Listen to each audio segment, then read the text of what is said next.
Cristo debería por segunda vez. Hebreos capítulo 9, verso 28, dice así, también como Cristo fue ofrecido una sola vez y para llevar los pecados de muchos, aparecerá por segunda vez, sin relación con el pecado, para salvar a los que le esperan.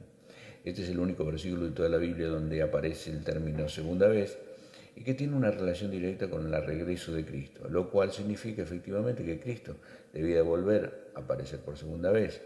El asunto en cuestión es determinado cuándo ocurriría tal evento y la mayoría, como ya he mencionado, he hablado, que este magno acontecimiento aún está en un futuro, algunos dicen, ¿no? Pues se asocia la segunda venida de Cristo con el fin del mundo, haciendo una incorrecta interpretación bíblica al unir las palabras fin y mundo en una sola frase y en asociar con el retorno de Jesús. La Biblia nunca asocia la segunda venida de Cristo con el fin del mundo. Es más, la Biblia no enseña que habrá un fin del mundo cósmico.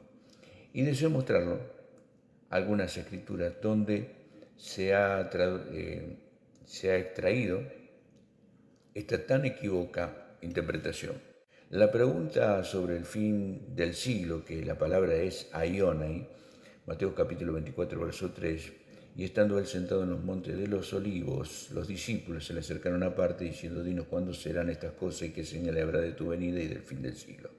En primer lugar, usted debe notar en Mateo capítulo 24, verso 3, los apóstoles no preguntan a Jesús cuándo sería el fin del mundo, como aparece en algunas versiones de la Biblia y como se enseña además en la mayoría de las iglesias evangélicas. La Biblia más usada en el pueblo evangélico latino de la versión Reina Valera 960 y que se traduce correctamente la pregunta hecha por los discípulos. ¿Qué señal habrá de tu venida y del fin del siglo? La palabra usada en el original griego, la palabra mundo, en este verso es aion. El nelestron, pueden ver, G165, y significa edad, siglo, era, periodo de tiempo, mientras que la palabra mundo, que denota a la Tierra como planeta o mundo, con sus habitantes, es cosmo. En electrons lo buscan G2889. El Evangelio predicado a todo el mundo y luego el fin. Mateo capítulo 24, verso 14. Será predicado este Evangelio del reino en todo el mundo para testimonio a todas las naciones y entonces vendrá el fin. Aquí encontramos otro término que denota mundo y que no es ni aion, siglo, ni cosmo, tierra, planeta, sino oikoumene. En el Strong, G3625, que significa tierra habitada, lo cual tiene mucha coherencia con el contexto del pasaje, ya que Jesús no está pensando en evangelizar todo el planeta en ese momento, sino en toda la tierra habitada de esa época, y que correspondía a Europa, Asia, África y los continentes conocidos y conectados entre sí, cuando él dice que primeramente debe ser predicado el Evangelio del reino a toda la tierra habitada y luego vendría el fin. Se está refiriendo a un periodo de tiempo no más largo de 40 años, una generación. Tiempo suficiente para cumplir con esta misión y que, de acuerdo con datos bíblicos, se habría logrado dentro de ese plazo. En Hechos capítulo 24, verso 5, porque hemos hallado que este hombre es una plaga y promotor de sediciones entre todos los judíos por todo el mundo, cabecilla de la secta de los nazarenos. Romanos capítulo 1, verso 8. Primeramente, doy gracias a mi Dios mediante Jesucristo con respecto a vosotros, de que vuestra fe se divulga por todo el mundo. Colosenses capítulo 1, verso 6, que ha llegado hasta vosotros, así como a todo el mundo, y lleva fruto y crece también en vosotros, desde el día que oíste y conociste la gracia de Dios en verdad. Primera de Pedro capítulo 5, verso 9, al cual resistid firme en la fe, sabiendo que los mismos padecimientos se van cumpliendo en vuestros hermanos en todo el mundo. Estoy con vosotros hasta el fin del mundo, enseñándoles que guarden todas las cosas que os he mandado, y he aquí, yo estoy con vosotros todos los días hasta el fin del mundo. Amén. Mateo capítulo 28, verso. Uno de los versículos más usados para confirmar la presencia de Cristo en medio de su iglesia hasta el fin del mundo es Mateo capítulo 28, verso 20, interpretando literalmente, sin embargo, en este versículo, al igual que como Mateo 24, verso 3, la palabra mundo es aión, es decir, siglo o edad, lo cual significa que Jesús no está prometiendo a los apóstoles estar con ellos hasta el fin del mundo literal, sino simplemente hasta el último día que dure ese periodo de tiempo entre su ascensión al cielo y el regreso, tiempo por lo demás de gran persecución y el cual tendría lugar dentro de esa generación. Debo aclarar también que esto no significa que Él no esté hoy con su iglesia, Cristo, quien es Dios por sobre todas las cosas. Romanos capítulo 9, verso 5, y la iglesia están sentados juntos en lugares celestiales, Efesios capítulo 2, verso 6.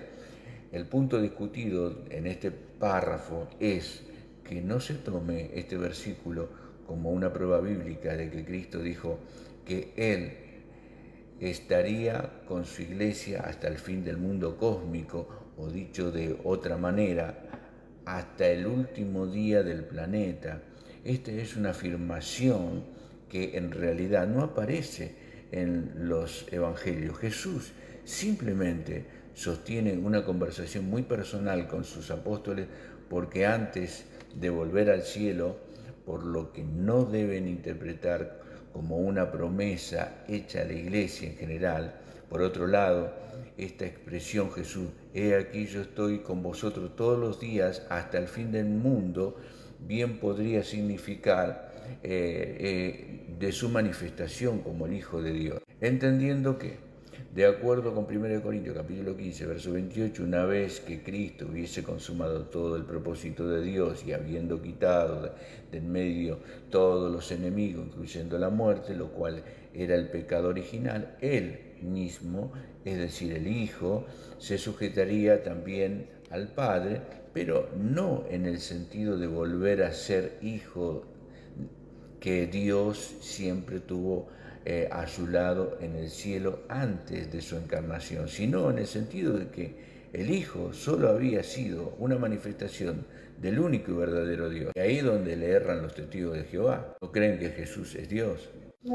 Y una vez más, y una vez que esa manifestación cumplió plenamente su cometido, Dios vuelve a ser el que fue siempre, el Hijo único y eterno. Hay un verso muy significativo en 1 Timoteo capítulo 3, verso 16, que dice, indiscutiblemente grande es el misterio de la piedad. Dios fue manifestado en carne, justificado en el Espíritu y visto por los ángeles, predicado a los gentiles, creído en el mundo, recibido arriba en gloria. Observe esto nuevamente. Dios fue manifestado en carne, tiempo pasado. Ese Dios manifestado en carne se llamó Jesús, lo cual significa Dios salva. Mateo capítulo 1, verso 20. Y Pablo dice en 2 Corintios capítulo 5, verso 16, que a Cristo ya no se le puede conocer según la carne. Se lo dice a personas que pudieron haber conocido a Jesús físicamente. Y aún si a Cristo conocimos según la carne, ya no le conocemos así. Aquí hay algo que la cristiandad no ha comprendido correctamente, sino que se ha enamorado de una figura o manifestación que ya no existe como tal. Primera de Pedro capítulo 4, verso 7 dice, mas el fin de todas las cosas se acerca, sed pues sobrio y velad. El apóstol Pedro se está refiriendo al fin de la edad que están viviendo, el viejo pacto. Por eso dice que el fin de todas las cosas se acerca. No se refiere al fin del mundo cósmico, sino al fin del presente siglo, ese aión malo que está aún viviendo, pero ya en su fase final.